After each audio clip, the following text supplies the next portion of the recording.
as always, plenty of special guests out here at the SEC Media Days.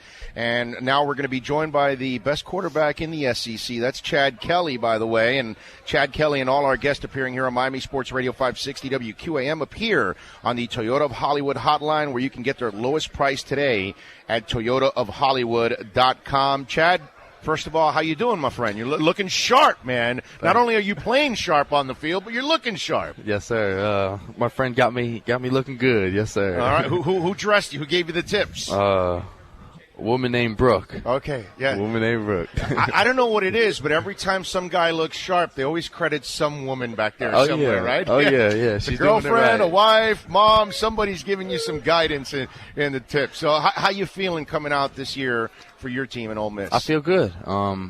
Boys are working hard every single day, on and off the field, making the right decisions. And, we're excited. We're excited to get the season rolling. We got about another 2.5 weeks before camp starts, and we're anxious to get back to it.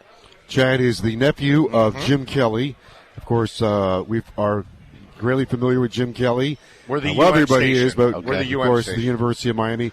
At any rate, you have understood his fight. What has your uncle meant to you? Oh, everything.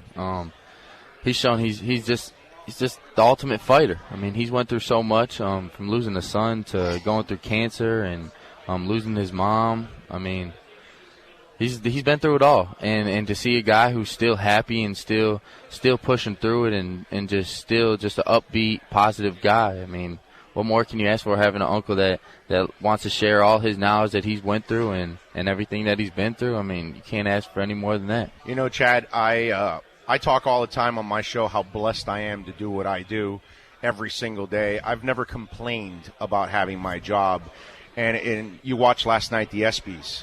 And you watch Craig Sager and everybody else that's going through cancer, and just obviously like Jim did, and the Kelly Tough, hashtag Kelly Tough, it brings everything to reality that you can't complain about practice. I can't complain about doing a radio show or chasing somebody for an interview. It really brings to reality what really matters in life, doesn't it? Oh, definitely. I mean, you can't take anything for granted, and to have an opportunity to be able to play a sport that you love, I mean, you got to understand that from a mental perspective, because the decisions you make on and off the field will affect you and could be the deciding factor in your career. And to be able to go out every day and practice and do what I love to do, I mean, that's a blessing to be able to do that.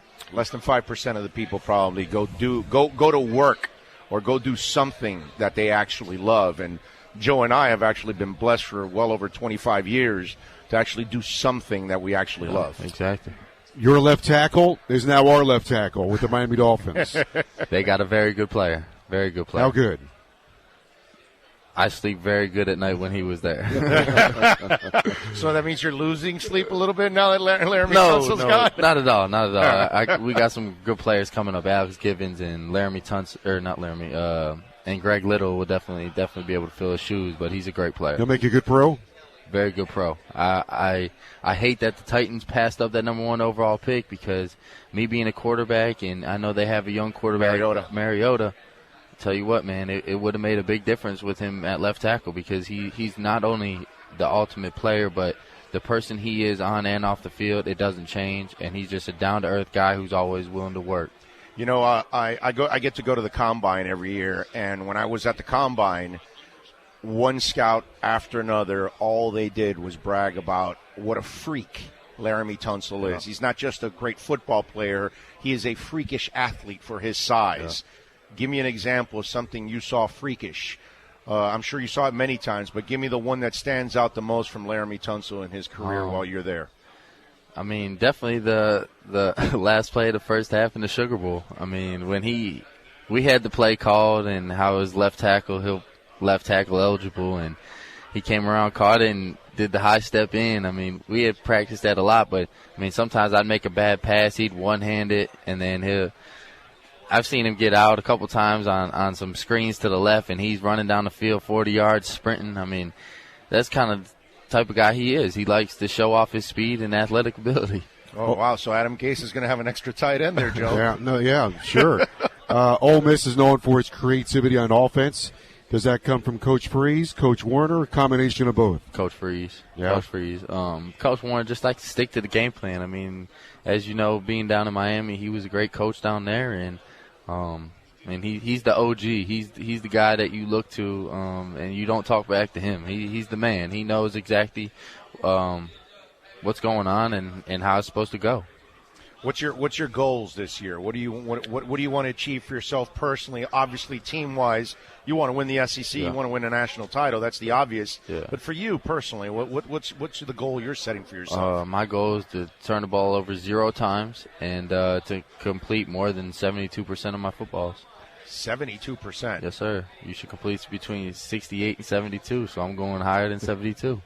Yeah, beat Alabama last year. Ole Miss, in fact, has beaten Bama twice. 2 years in a row. Why have the Rebels had so much success against Alabama? Guys are getting open and executing. I mean, that's the name of the game, going out and executing. Because if one guy messes up, the whole play could be going wrong. So, like I said, you got to go out and execute every time you step out on the field. Chad, how do you compartmentalize what you have to do this year? Because obviously you're going into your final year. You want to go into the NFL. Yeah. You're probably aiming for your best season ever because you want to get, obviously, the highest draft position possible. Yeah.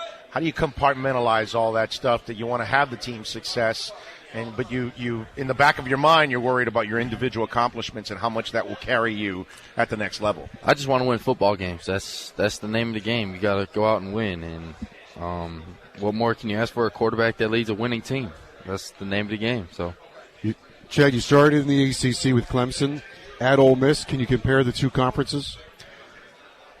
I mean, I'd say both conferences definitely have great players. I think the physicality in the SEC is definitely up there. But, I never really got a chance to play a full game in the ACC, so I can't really speak on that topic. But talking to, Deshaun and all that, you see the same type of defenses all over the field. Everybody has a different defense, ACC, SEC. So you just see a lot of different stuff rather than different players more than anything. Chad, stay humble. Keep aiming for greatness, Always. my man. Always. Appreciate the time here. Thank you. Appreciate it. You got it. Ole Miss Yes, quarterback Chad Kelly joining us here at the SEC Media Days.